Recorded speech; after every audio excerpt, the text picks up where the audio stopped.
morning, everyone. It's such a pleasure to see you all here today.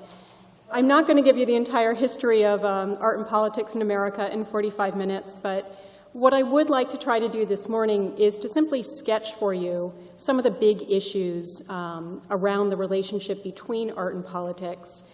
So what I'd like to do is to begin with some examples, some recent examples in modern and contemporary American art, and then take you back to the late 18th century, which is the time period that I focused upon for the most part in my research.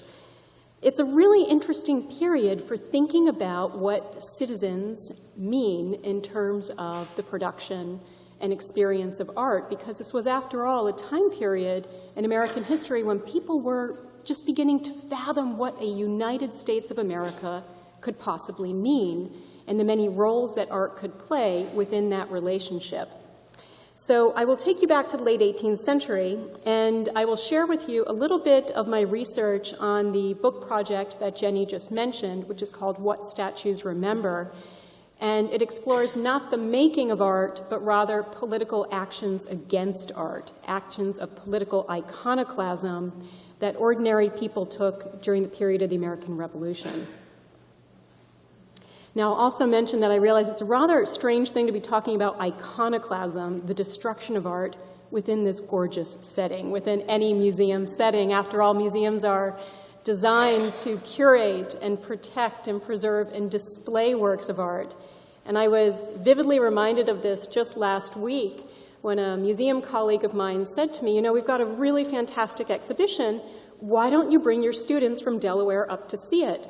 And I said, well, you know, I'm teaching a seminar right now on art and destruction. And he took a long breath and he said, why don't you wait till next semester to bring your students up to the museum? Well, this is a really good place to begin any discussion about the relationship between art and politics in America. Perhaps the most obvious connection between art and politics is simply works of art that represent political subject matter. And this one is perhaps one of the granddaddies of them all, Washington crossing the Delaware. Around the period of the Civil War, Emanuel Leutze, together with a number of other artists, made explicitly political pictures celebrating the events and the histories of the American Revolution. And of course, this is Leutze's very famous representation of Washington and his troops crossing the Delaware River on Christmas Eve, 1776, about to surprise Hessian troops camped in New Jersey. And as you may know, it's become an iconic image in American history and American art history. Numerous artists return to the subject again and again throughout the 20th century, including these really wonderful examples by Jacob Lawrence on the left and Larry Rivers on the right. Now, for every artist who paints explicitly political subjects, there's another who reflects more subtly on that relationship. In a series of mixed media paintings of the 1950s, Jasper Johns asked, what do we really see when we look at an American flag? Do we see a political symbol? Or do we see an abstract assemblage of lines and colors? Or do we see both? Do we vacillate between those two poles? Now, Johns interrogated the political work of art in rather subtle ways, but many artists have tackled that relationship head on. Very memorably, the Guerrilla Girls. The Guerrilla Girls were among a number of artist groups during the 1980s who used images to encourage political action. In this example, they called attention to the underrepresentation of work by female artists in major museum collections and exhibitions. Now, this was art in the service of institutional critique, and it had its roots in a very long history of visual satire, using humor and images to make an explicitly political point. It was intended to encourage better representation of female artists in the art world, and it was quite effective. But around the same time, another artist collective asked, is art enough? This was the question posed and answered in this case by the AIDS activist group Gran Fury, who issued a series of very striking posters designed to call attention to the growing AIDS epidemic and government inaction during the late 1980s. Now, that period marked a watershed moment for art and identity politics. But many artists since that time have found whole new ways to interrogate the relationship of art and politics. Just last April, a group of artists in Brooklyn raised a monument to the government whistleblower, Edward Snowden. More precisely, they altered an existing monument that remembered victims of the Revolutionary War, namely thousands of American soldiers who perished aboard British ships in New York Harbor. Working under the cover of night, the group installed a bust of Snowden atop a column and a plexiglass frame at the base with the name of Snowden. Now, this made for a rather incongruous and ambivalent tribute, but I think that's part of the point. There's a certain irony in appropriating a 19th century memorial form in order to celebrate someone in the present. The date is really important here, April 6th, a really specific date. This action lasted only one day. By the end of the day, park officials were already at work removing the bust and the writing, and the artists had specifically designed it so it could be easily removed without any kind of damage to the original monument. Over the past summer, we witnessed other ways of interacting with 19th century political monuments. After the horrific massacre of 9 black churchgoers in Charleston, inscriptions in support of the Black Lives Matter movement began to appear on the pedestals of Civil War monuments. Here's just one example from North Carolina in August, and I'm sure you can think of many others that appeared in the media over the past few months. These were protests raised in the name of racial justice and equality, and they call attention to the kind of ideological work that public monuments do in parks and squares every day, even when we're not really paying attention to them. Now, I think you'll probably agree this makes for a very eclectic assortment of examples, but together, I think that they help to illuminate the range of questions, the range of ways we can think about art and politics. Does art merely reflect political ideas, or can it work to change our minds? Is it even more powerful? Can it goad us to political action or produce political ideas? Is it sometimes not enough, as Gran Fury asked? Moreover, how can we act politically by remaking art that's already present within the built environment, as in Brooklyn or across the American South? Now, these might seem like thoroughly contemporary questions, and they are. There are many contemporary artists who are reckoning very directly with the problem of citizenship right now. And these questions also go to the heart of the festival theme. What kind of art do people make in an effort to express political belonging, political identity, political rights? At the same time, though, these are very historical questions, ones that go back to the very origins of the U.S., when people across a range of political and social spectrums were first beginning to wrestle with what it meant to be an American citizen and how art could express those ideas.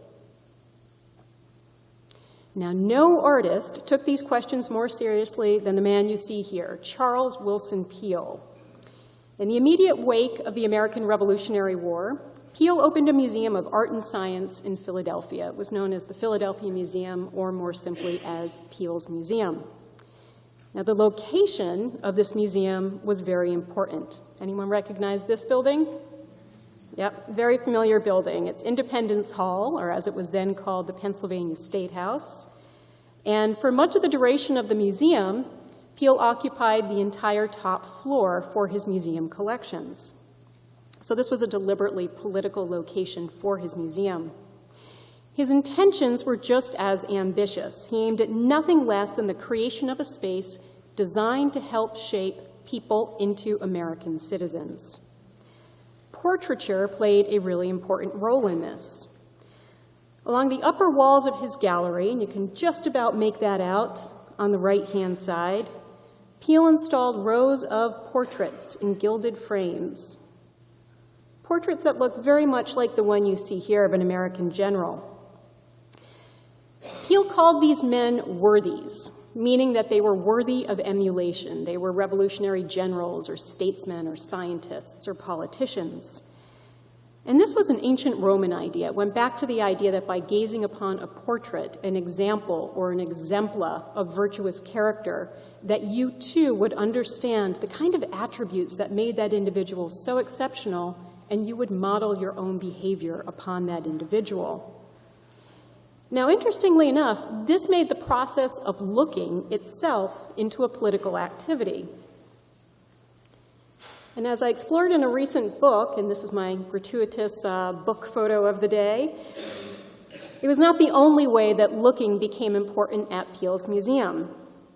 Peale also installed a number of trompe-l'oeil, or fool-the-eye paintings, including the one you see here, the staircase group, parts of which projected out into the actual room.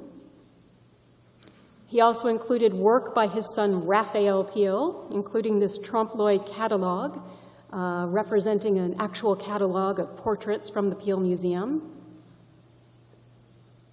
And he included this lovely watercolor drawing by a very little-known artist named Samuel Lewis.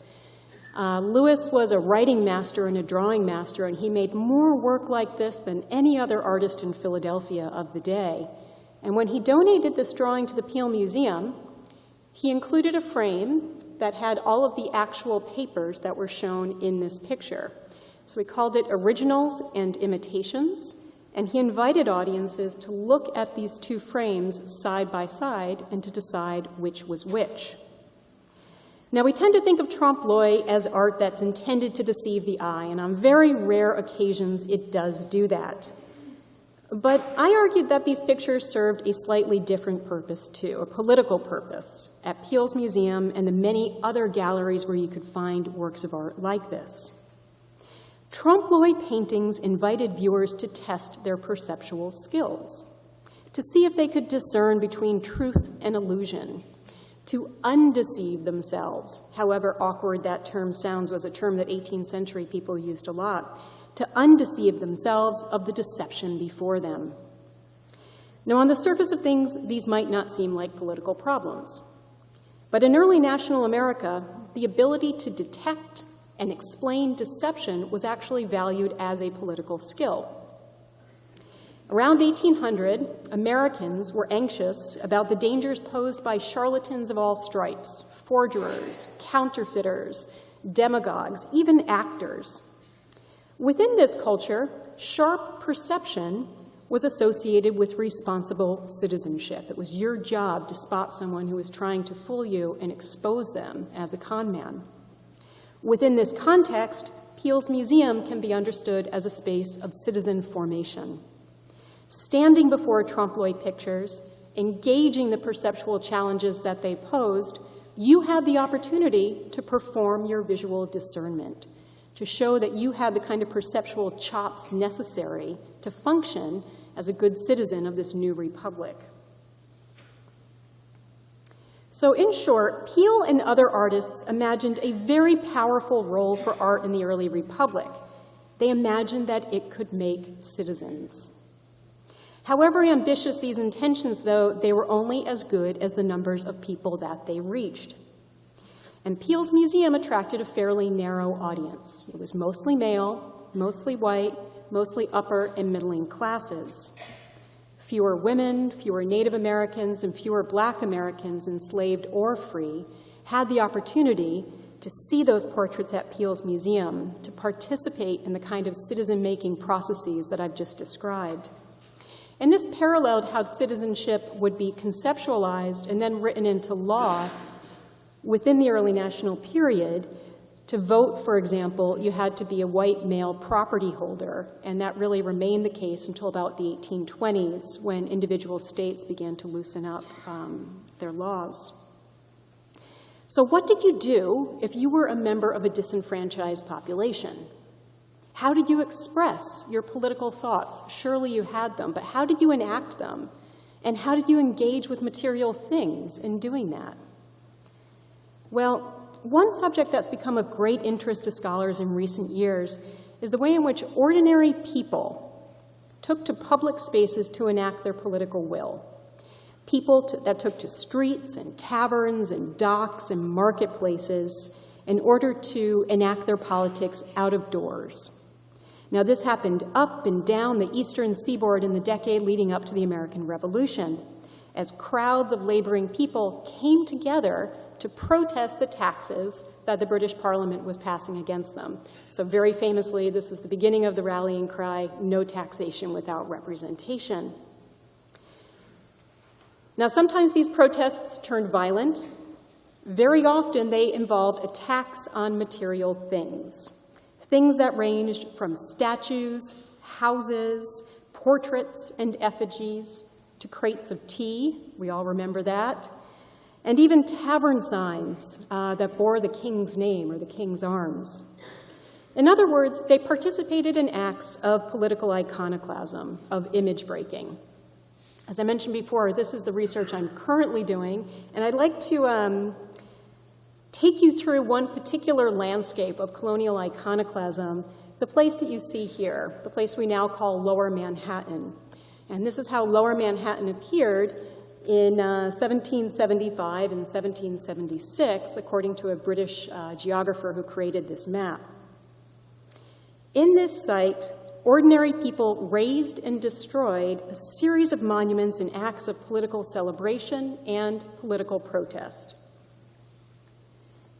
They included a series of 5 tall ship's masts, masts that became known as liberty poles. They were decorated by flags and all kinds of other symbolic imagery, and they were raised to celebrate the repeal of a British tax that was called the Stamp Act.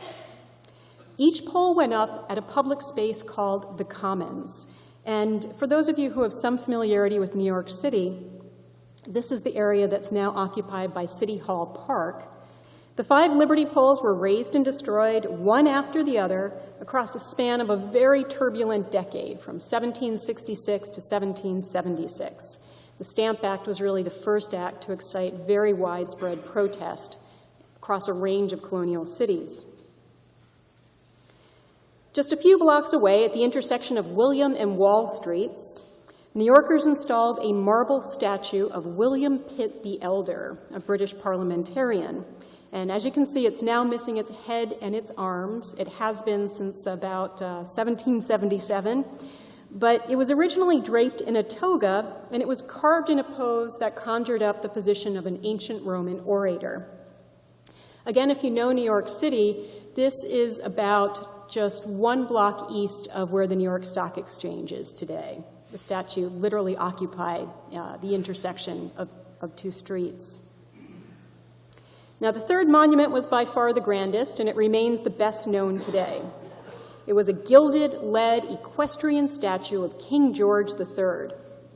It was commissioned together with the Pitt statue to celebrate the support that the king had shown for the colonists at the time that the Stamp Act was repealed. So all 3 of these monuments, the Liberty Pole and the 2 statues, all served a commemorative purpose.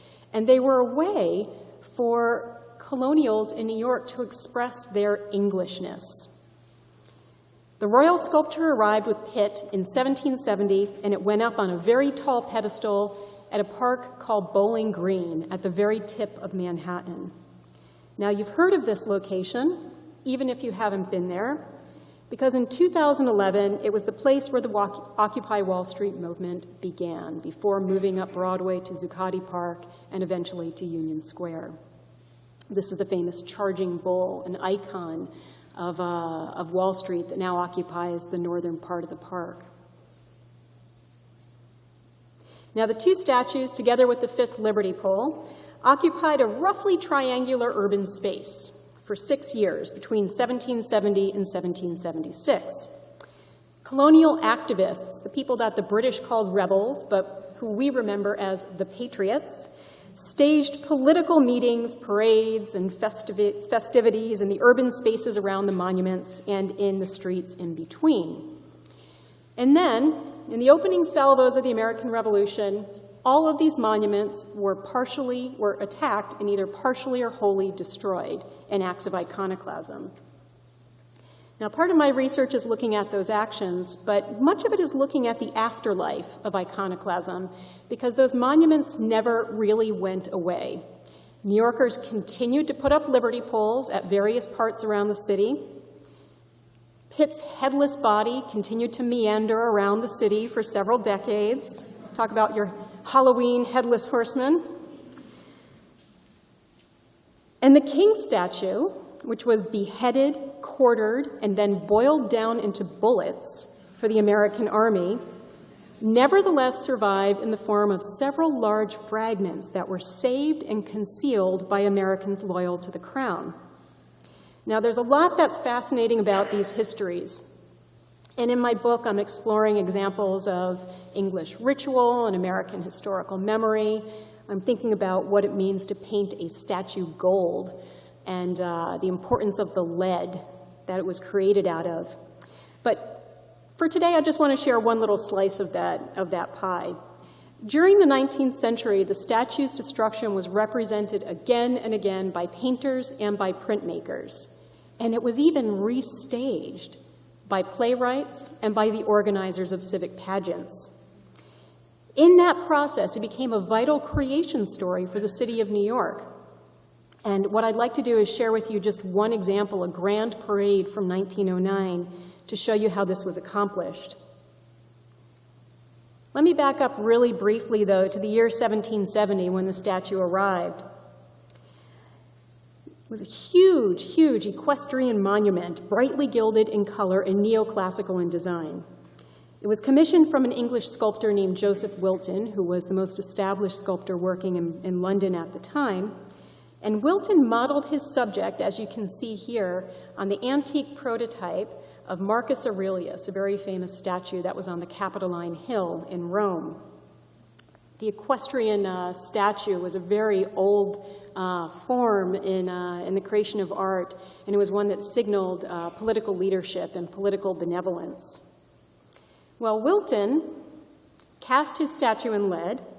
It was extremely heavy. It weighed about 4,000 pounds, and when it was positioned atop a pedestal some 15 feet above the ground, it literally towered over the spectators underneath. It also faced a British fort, greeting all the ships that entered the harbor across the Atlantic. But for the colonists who approached the statue from the direction of Broadway, you can imagine what they saw. They did not see the face of their sovereign, they saw the butt of his horse. And this became increasingly problematic as tensions with Britain began to escalate.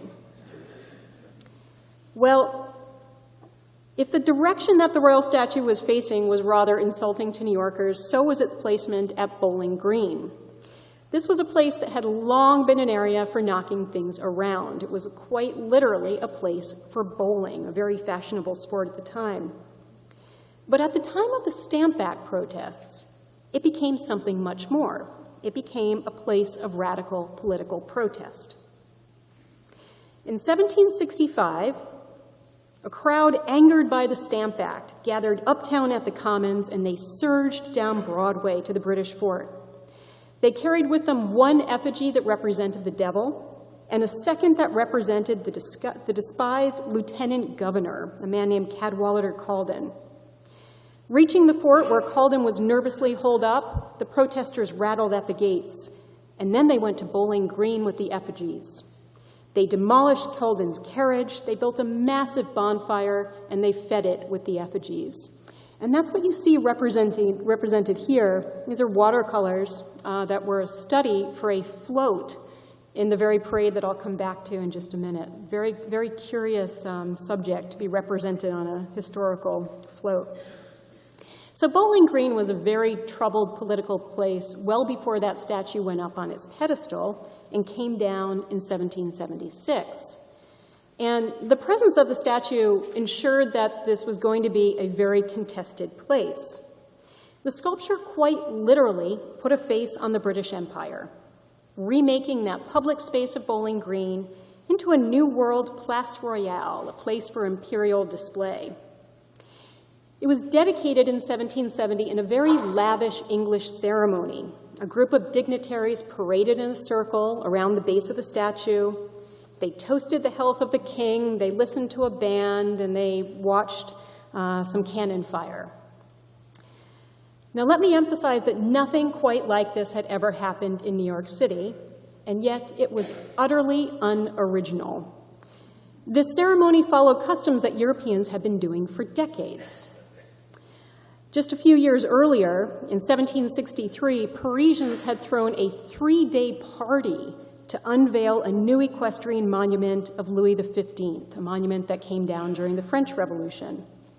Officials paraded to the monument, they circled it 3 times, they saluted the figure, and they cried, "Long live the king." And we can imagine that something very similar happened in New York. So this is really helpful to keep in mind as we turn to how the statue was destroyed, because even though this destruction would later be understood as an expression of American political identity, a moment in a battle for American independence, from the very beginning, the kinds of rituals that happened in Bowling Green were thoroughly English, even that action of bringing the statue down. Here's what happened. On July 9th, 1776, the citizens of New York gathered alongside the troops of General George Washington at the Commons.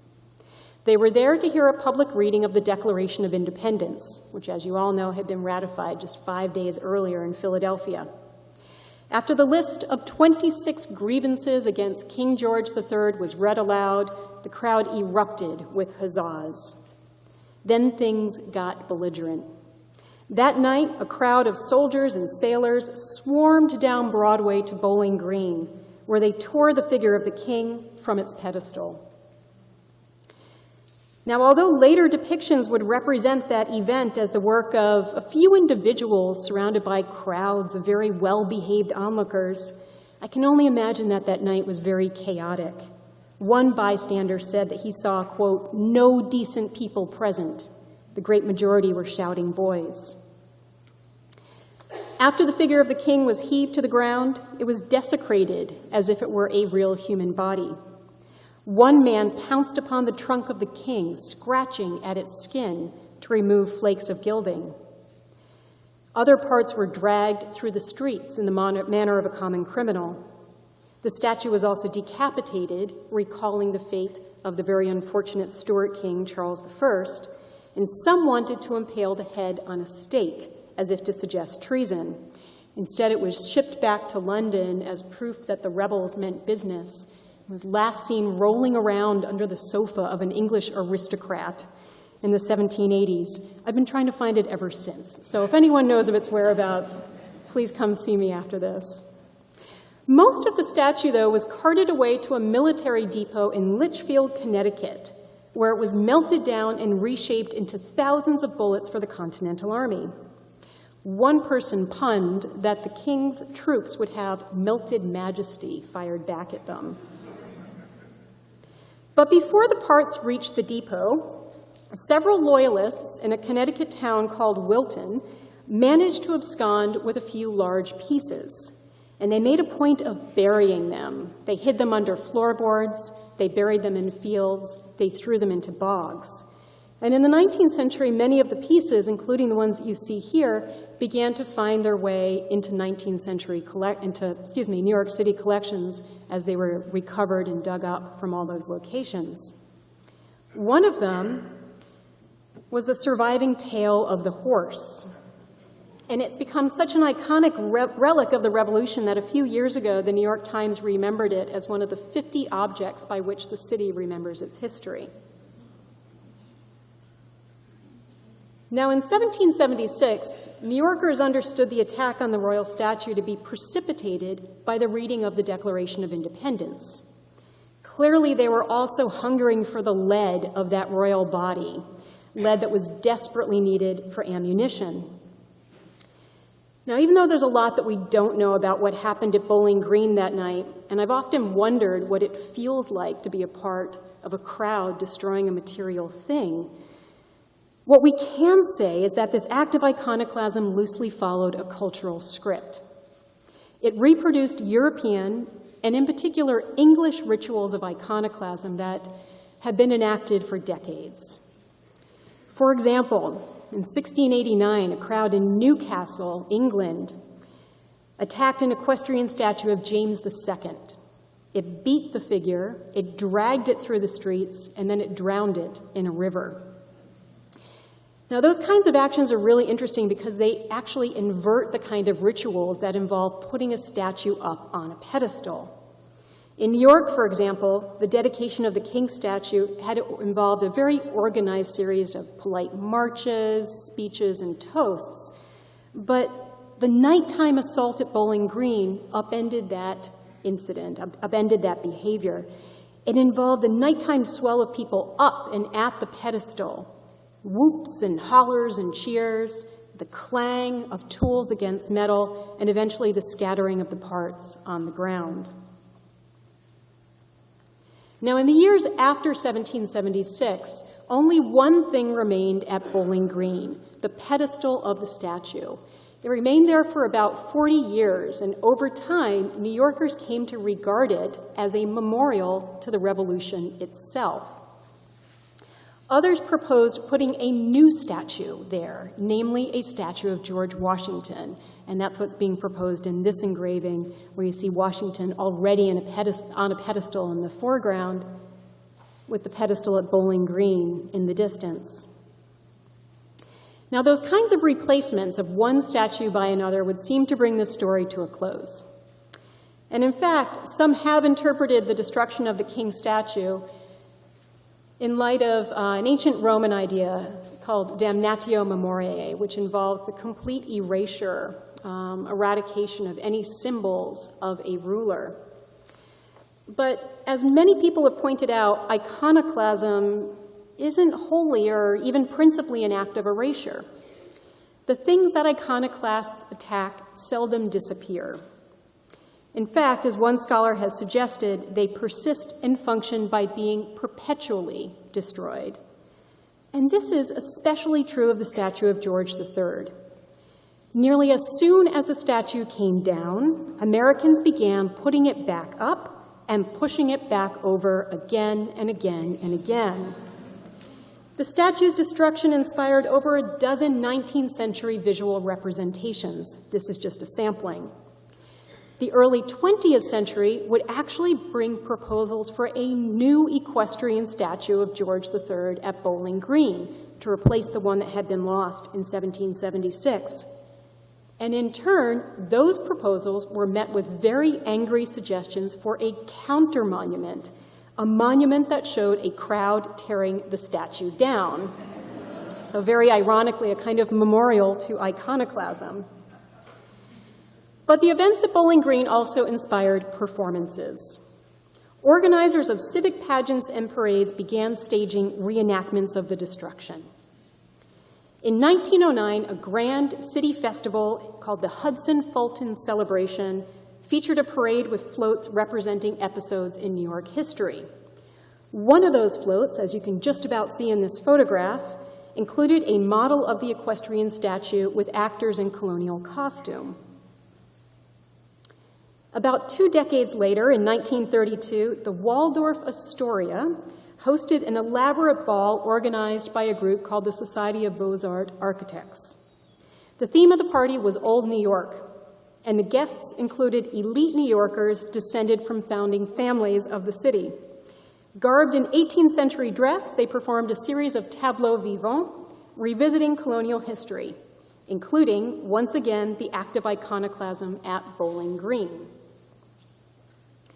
A third reenactment occurred as recently as 1976, outside New York in Wilton, Connecticut. Now, Wilton was the town where those loyalists had made off with parts of the statue, and that had become a part of local lore over the centuries.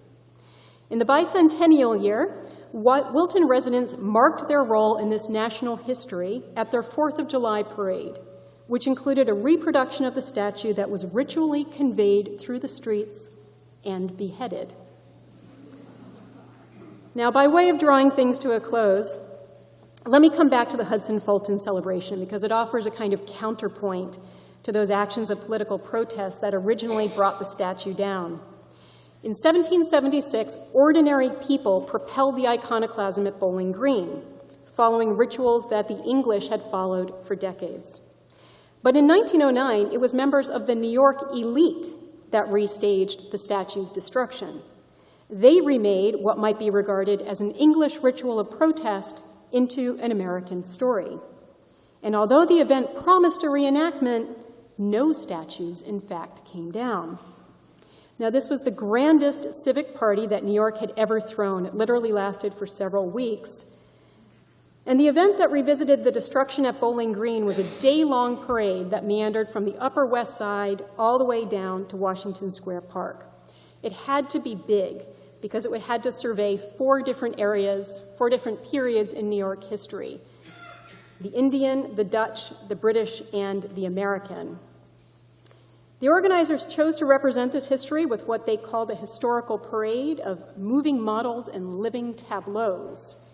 And however, paradoxically then, the parade was meant to feature stationary scenes on mobile platforms. Now, today, we simply call these things floats. But in 1909, New Yorkers had a very rich vocabulary for describing them. They called them scenes and pictures, and they meant to instruct spectators through a process that they called visual unfolding. Promotional materials like the one you see here, and I'm sorry this is so faint, helped to create this impression of historical order. This pamphlet gave each float a name, a description, and a clear place within that parade. And the text that's circled here, it's a bit hard to read, but it identifies the destruction of the statue of George III. The organizers also illustrated the floats in the form of vignettes. Here again, you can see the King statue. And they marketed souvenirs in the form of postcards so that spectators could take a piece of the parade home. Now, by 1909, that idea of tableaus or tableaux vivants had been around for quite some time. They were very popular. They were meant to involve costume participants enacting scenes from very familiar paintings or sculptures, literature, or historical events. And they were designed to be still. And that helps to explain a few things about the float of the Bowling Green statue. Even though all of the promotional material for the parade narrates an act of destruction, in all the images I've seen, nothing gets destroyed. Photographs from the parade show a group of costumed men standing around the base of a statue, doing pretty much nothing. A few of them are holding ropes, but very lackadaisically. Here's a view from another angle that shows much the same thing. In both photographs, the statue is upright and undamaged. Now, all of those details also appear in the postcard,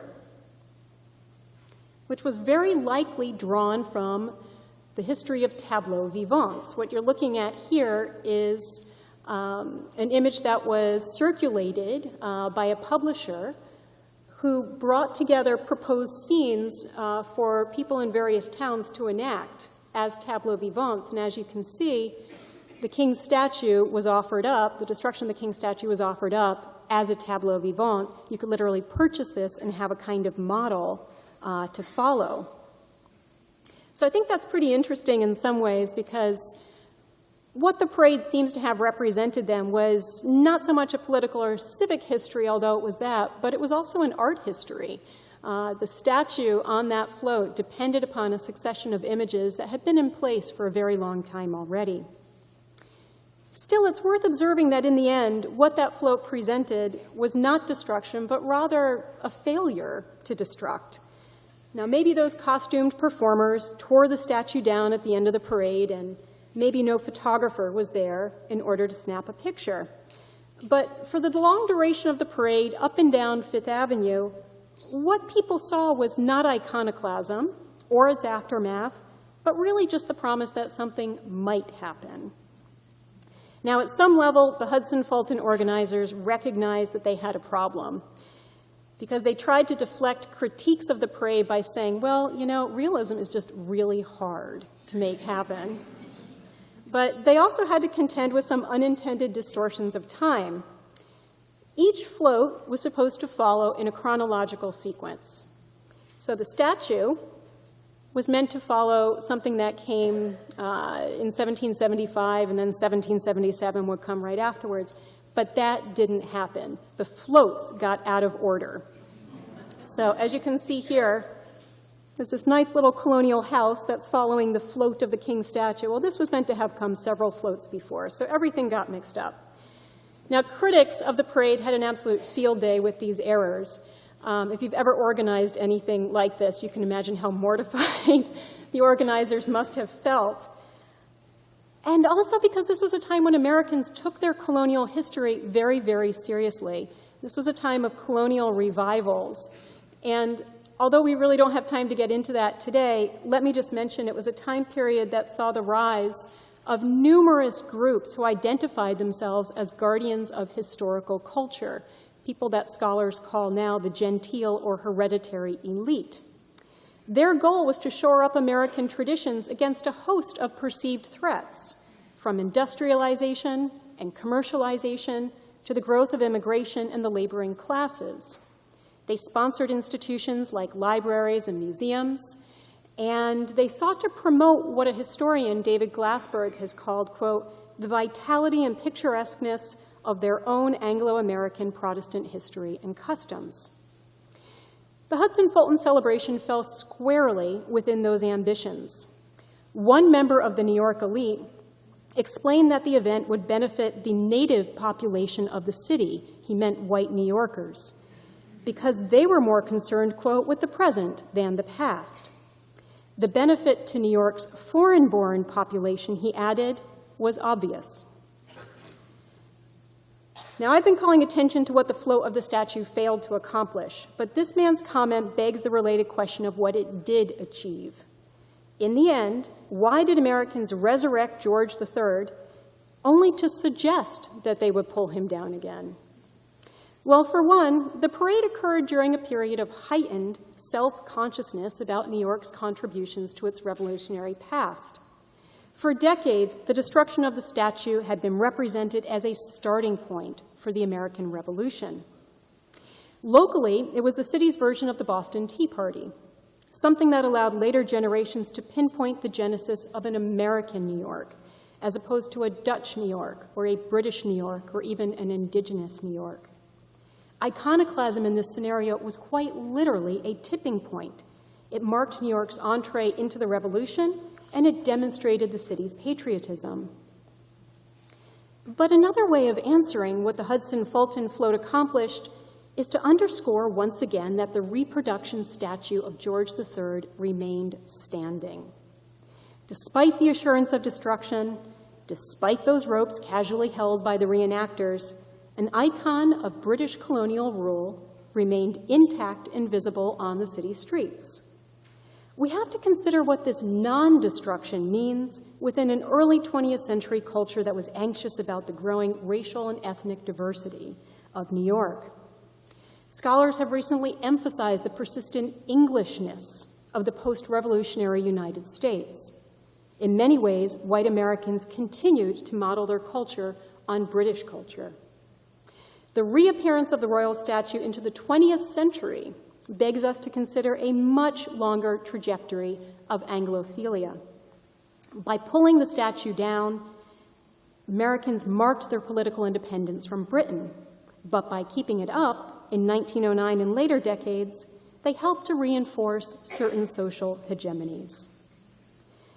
Now, scholars have observed that historical reenactments often occasion a return to something that is unresolved. Rebecca Schneider, the performance theorist at Brown, cites the example of Civil War reenactments, which some participants say they are fighting again to win a war that they feel isn't over.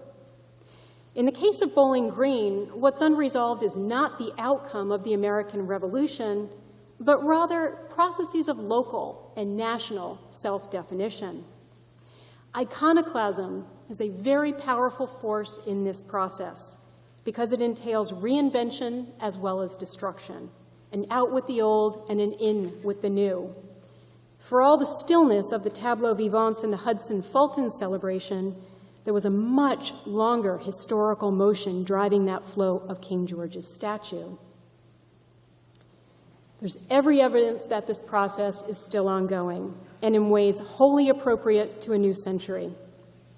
As many of you probably know, the hottest theater ticket in New York right now is for a show called Hamilton. In some ways, it's a rather unlikely success because it tells the story of America's founding fathers, in particular the rise and fall of the brilliant young statesman Alexander Hamilton. What makes this show so exciting, though, is the fresh way in which it's presented. The founding fathers are all portrayed by actors of color, and the lyrics are written in hip-hop. Lin-Manuel Miranda, who is the brilliant young author and star of the show, has explained why he wrote and cast the play in such a new fashion. He has said, quote, "It's the story of America then, told by America now." Now, that observation could just as well describe the motivation behind the perennial reappearance of George III in American culture. Even now, millennial Americans have a new way to experience the Bowling Green iconoclasm. Uptown from the theater in which Hamilton is appearing, the New York Historical Society has a digitized version of Johannes Ortel's painting, the image that you've been looking at for much of the last hour. But where the 20th century reenacted this scene as a still life, the 21st has set it into motion. By walking back and forth and waving their arms in the air, visitors can trigger sensors that activate the image. And for some groups, like the school group that you see here, the drama culminates with the statue crashing to the ground. Here, I think Lin-Manuel Miranda's words about history seem especially fitting.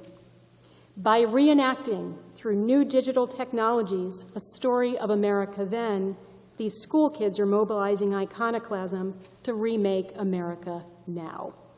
Thank you very much.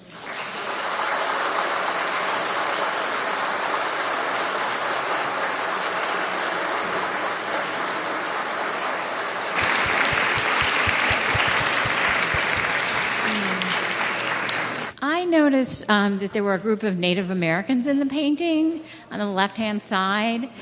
Is that historically accurate?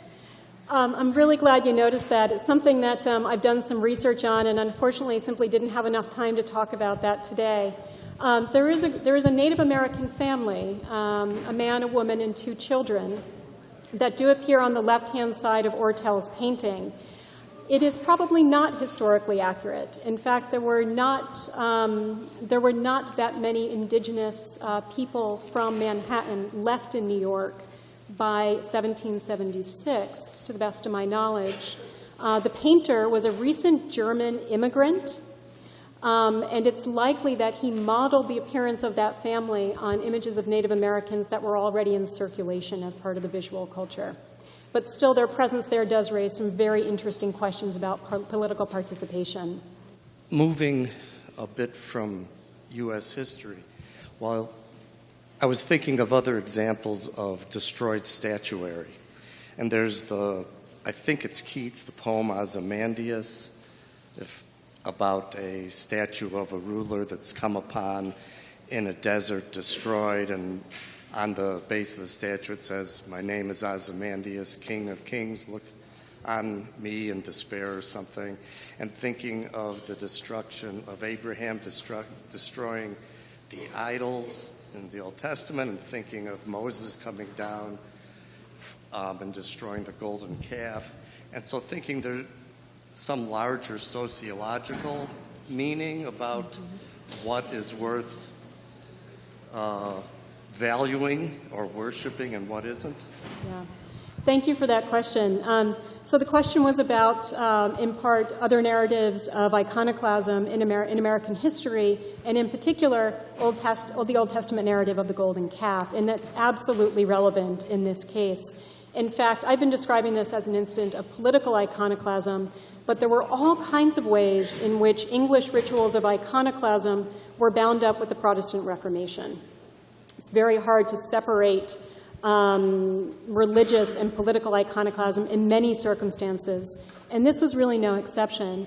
And to my mind, on this point, it's really important that the king statue was gilded, because it does conjure up the color and the substance of the golden calf. And gilded things were very troubling to people who were concerned about idolatry. So the color of the statue in particular was not insignificant. And as late as the 18th century, British people and Americans were talking about acts of political iconoclasm, but using the rhetoric of religious idolatry. So there are many ways in which the history of religion and issues of iconoclasm enter into incidents that might not seem to be about religion at all. Hi. So I was in middle school when we invaded Iraq, and I was wondering what you made of the stage iconoclasm regarding the statue of Saddam Hussein. The image of people pulling it down and then finding out, oh, it was staged by the Americans in Iraq. So what do you make of that?